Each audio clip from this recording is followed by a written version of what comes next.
जिस गन्ने से गुड़ इतना काला होता है उसकी चीनी इतनी सफेद कैसे हो गई? केमिकल्स उसमें डाले जाते हैं।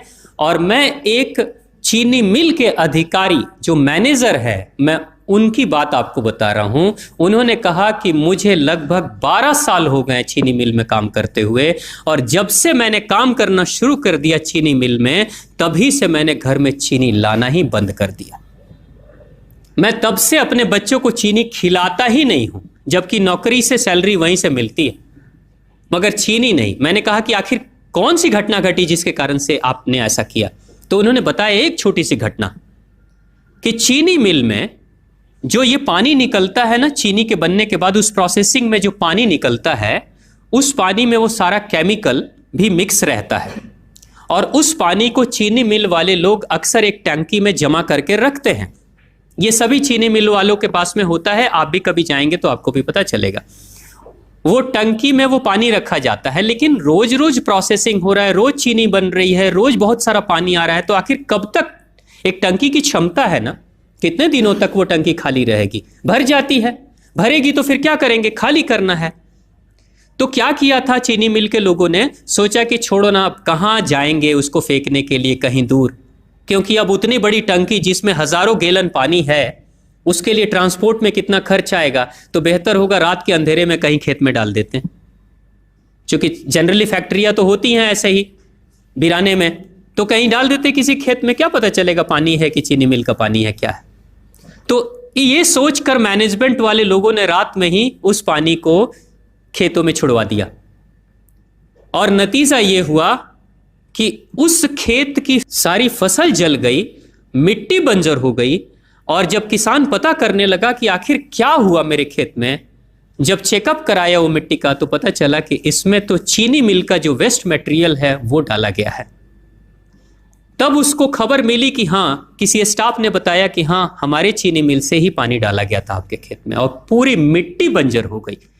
उसने केस कर दिया और चीनी मिल वाले को मुआवजा देना पड़ा लाखों रुपए।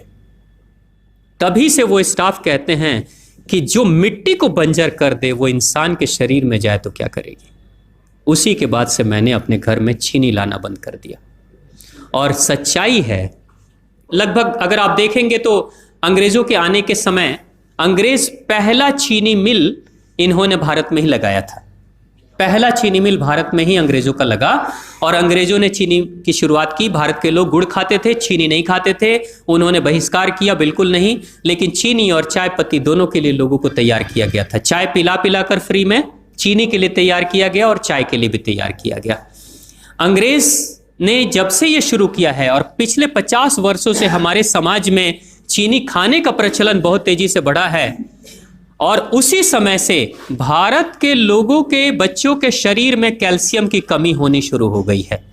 अगर कोई मां, अगर कोई बहन जो गर्भवती हो, गर्भकाल के दौरान अगर चीनी का सेवन अगर कोई बहन कर रही हो, तो चांसेस ज्यादा होते हैं गर्भपात होने के। कोई मां अगर बच्चे के जन्म से पहले 1 साल पहले से ही चीनी छोड़ दे और सामान्य भोजन करे, अपना ही दूध बच्चे को पिलाए, और कम से कम 5 साल तक बच्चे को चीनी ना खिलाए, खुद को चीनी ना खिलाए, उस बच्चे को कभी भी ऑस्टियोपोरोसिस की समस्या नहीं हो सकती। कैल्शियम की कमी उसके शरीर में कभी नहीं होगी।